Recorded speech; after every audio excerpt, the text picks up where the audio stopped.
लेकिन अब महादेव के दया के धीरे धीरे आते जाते पता चलने लगा कि शिव कौन कहाँ किधर है।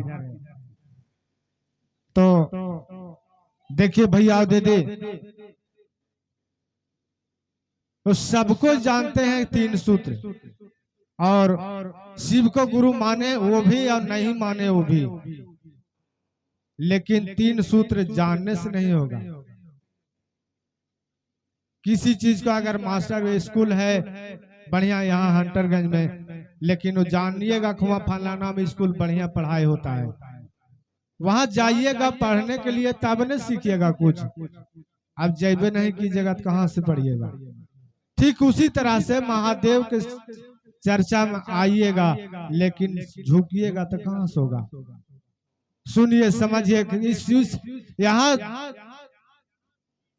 शरीरधारी में कोई गुरु नहीं है। साहब ने ये नहीं कहा कि मैं गुरु हूं, कोई भी गुरु नहीं है, सब कोई शिष्य है और सब सीखने वाला है। कुछ आपसे मैं सीखे, कुछ हमसे आप सीखे, सब शिष्य है। लेकिन अपने गुरु को साहब ने कहा अपने गुरु को कुछ गपशप कर लो। बहुत सा बात है कि शिव को गुरु मानकर और दया नहीं हुआ या दया मांगवे नहीं करते हैं। अच्छा, इतना बढ़िया गुरु कहाँ से मिलेंगे भैया और दीदी, जो इधर उधर भटके हैं। मत भटकिए, ये जगत गुरु हैं, इससे बड़ा कोई गुरु हो नहीं सकता। हम लौकिक जीवन में इधर उधर भटकते हैं, थोड़ा सा परेशानी हुआ तो नहीं चलिए हुआ, नहीं वहां चलिए, इस उसमें चला जाइए, उस सत्संग में चला जाए, लेकिन कहीं जाइएगा लेकिन सब उसी परमात्मा को सृष्टि किया हुआ है। वो शरीरधारी गुरु है, आइए जगत गुरु है। यही सोचना, यही पहचानना है कि हमको शरीरधारी गुरु को मानना है अपना कि जगत गुरु को अपना मानना है। शरीरधारी गुरु को मानिएगा आज ने कल छोड़ देंगे, उस जेल को सलाखों में हो जाएंगे और धीरे धीरे सब उसका समाप्त हो जाएगा। इससे देखिए पहले भी बहुत गुरु थे, जैसे आसाराम बापू, बाबा राम रहीम और बड़े बड़े गुरुओं थे जो अपना शिष्य बनाए हुए थे, बहुत करोड़ों करोड़ शिष्य थे। लेकिन धीरे धीरे क्या हुआ, सबको जेल जाना पड़ा। आज भी उनको उम्र कैद की सजा है, लेकिन मेरे गुरु महादेव का उम्र कैद की सजा क्या होगा, वो जब कुछ सबको देने वाले हैं।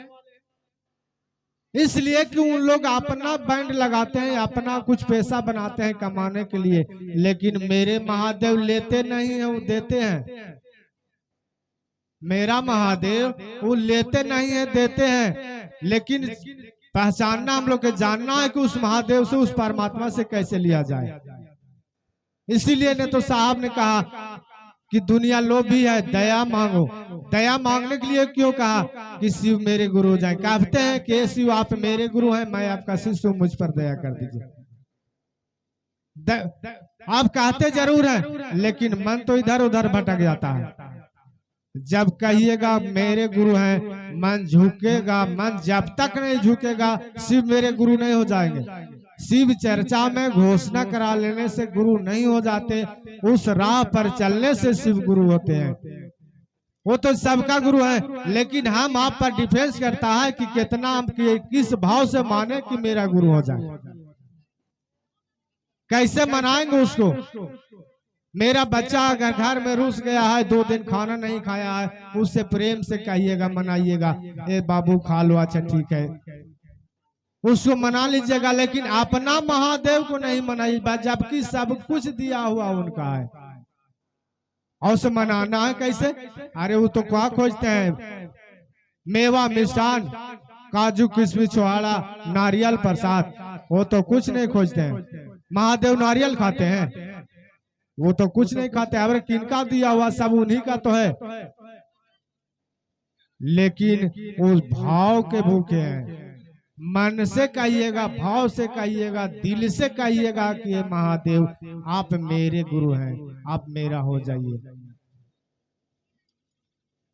मनाना आपको काम है, कैसे मनाइएगा आप हम पर, आप पर डिफेंस करता है। किसी को भी अपना बनाने के लिए, दोस्ती बनाने के लिए थोड़ा परिश्रम करना पड़ता है। उसी तरह से शिव को गुरु मानने से थोड़ा परिश्रम करना पड़ता। साहब ने जब श्मशान में शिव को गुरु माना था, बड़ी दुखी मन से माना था। उनको प्रेत ने बहुत तंग करके, इतना तंग कर दिया था, कहा नहीं जा सकता। साहब कहते हैं इतना तंग कर दिया, कहा नहीं जा सकता। साहब को कम से कम 2 साल समझने में टाइम लग गया कि महादेव है कि प्रेत है भाई। वो महादेव के रूप में आसमान से उतरते थे और कहते थे महादेव हम ही है, हम ही से सीखिए। लेकिन धीरे धीरे अगर किसी आदमी से या केकरो से दोस्ती कीजिएगा ना, अब आपसे देखेगा कि खाली दोस्ती से फायदा देता है कि लेता है। कुछ दिन होते होते उसको अंदर तक जाइएगा, पता चल जाएगा कि नहीं ये फायदा देने वाला नहीं है, नुकसान देने वाला है। तो साहब ने समझ गए थे कि तो प्रेत है, इसको हमको तो ठगले है। उसी समय दुखी मन से सोचे थे कि अब किसको गुरु मानूं। अब तो बहुत, अभी तक 14 साल में 12 गुरु माने थे साहब। 14 साल में 12-13 गुरु मानने के बाद दुखी मन से सोचे थे कि गुरु भगवान होते हैं तो भगवान गुरु क्यों नहीं। उसी समय यह भी याद किए थे कि गुरु गोविंद दो खड़े के को लागू पाओ, बलिहारी गुरु आपके गोविंद जी बताए। उस समय भगवान भी इशारा करते हैं गुरु को कि पहले गुरु को प्रणाम कर लो, तब वही भगवान को प्रणाम किया। तू सोचे कि आखिर दुनिया इतना दिन तक हमने इतना प्रणाम किया, परिणाम सब कुछ सीखा, लेकिन एक भी कामयाब नहीं हुआ, तो क्या करूं। उसी समय भगवान शिव को अपना गुरु बनाए थे। अपना गुरु बनाए, 3 कसम खाए कि आज से श्मशान नहीं जाऊंगा और महादेव के रूप, आदमी के रूप में कहिएगा कि महादेव हम ही हैं, आपसे कुछ नहीं सीखूंगा। आसमान से उतरिएगा, महादेव हम ही हैं, कुछ नहीं सीखूंगा परिणाम से। आज इसीलिए तो धरती पर परिणाम है, बिना परिणाम के इतना भीड़ नहीं लग सकता, हम लोग भी नहीं आ सकते थे। लेकिन दुख तो होता है दीदी, ऐसा नहीं है कि हम शिव के गुरु मान लिए तो दुख नहीं होगा, परेशान नहीं हुआ। मैं हमको भी हुआ था, नहीं हुआ तो बात नहीं है। 2012-13 में हम अपने नाम के घोषणा करवाए थे, बहुत जंगल में जाकर के। यहाँ से मेरा गांव से 10 किलोमीटर दूर जंगल पड़ता है। उस समय जाते थे अपने गुरु को चर्चा में, सप्ताह में 15 दिन में। उस समय सुनील भैया से कुछ बात भेंटो नहीं हुआ था कि कैसे कहा कौन है, लेकिन इनसे भेंट हुआ, तब धीरे धीरे इधर चलना स्टार्ट किए, तब सुनना स्टार्ट किए कि शिव गुरु हैं। उस समय कहने के लिए संकोच लगता था कि किसको कहेंगे तो कहेगा ना कि अबरी तो महादेव कर चले, शिव गुरु को जानते नहीं थे। कहने में संकोच लगता था, डर लगता था। लेकिन धीरे धीरे अब देखिए कहाँ डर लगता है। अब तो आप हमको कहना है। उसी पर दरमियान में 2020 में जब कोरोना आया, उस समय मेरा तबीयत भी बहुत खराब हो गई, इतना कि कहा नहीं जा सकता। बड़े उस समय हमको लगता था कि धरती पर है कौन भाई, अभी तो कोई नहीं है। लेकिन उस समय लगा कि कोई नहीं है, महादेव है, महादेव है। सब गुरु भाई गुरु बना हॉस्पिटल से घूमते थे, हॉस्पिटल में रहने के बाद भी सब फोन करते थे। जबकि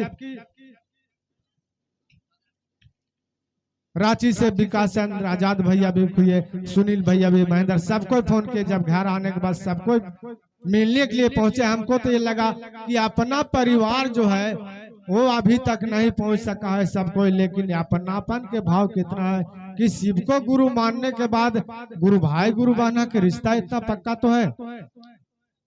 उस समय भी मान लिया पिता परमेश्वर लोग कहते थे ऐसा करो ना, इसमें चले आओ, खाली चले बिना सुई दवाई के।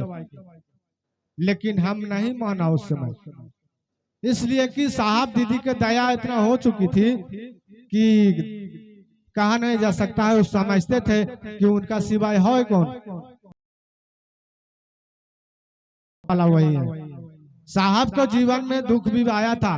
भगवान श्री राम के जब भगवान थे वो धरती पर आए, उनका भी तकलीफ हुआ, उनका भी परेशानी हुआ। ये कलयुग है, इस धरती पर जो भी आएगा उसको कष्ट भोगना ही होगा। और कष्ट कैसे होता है? अभी भैया बता रहे थे कि अपना कर्मों से, या भी उस जन्म का कर्म जो बाकी है इस जन्म में आपको मिल, उसको साहब के बानी हम सुने हैं। वही 3 सूत्र कीजिएगा, शिव को अपना गुरु बना लीजिएगा। वो भी कि किसी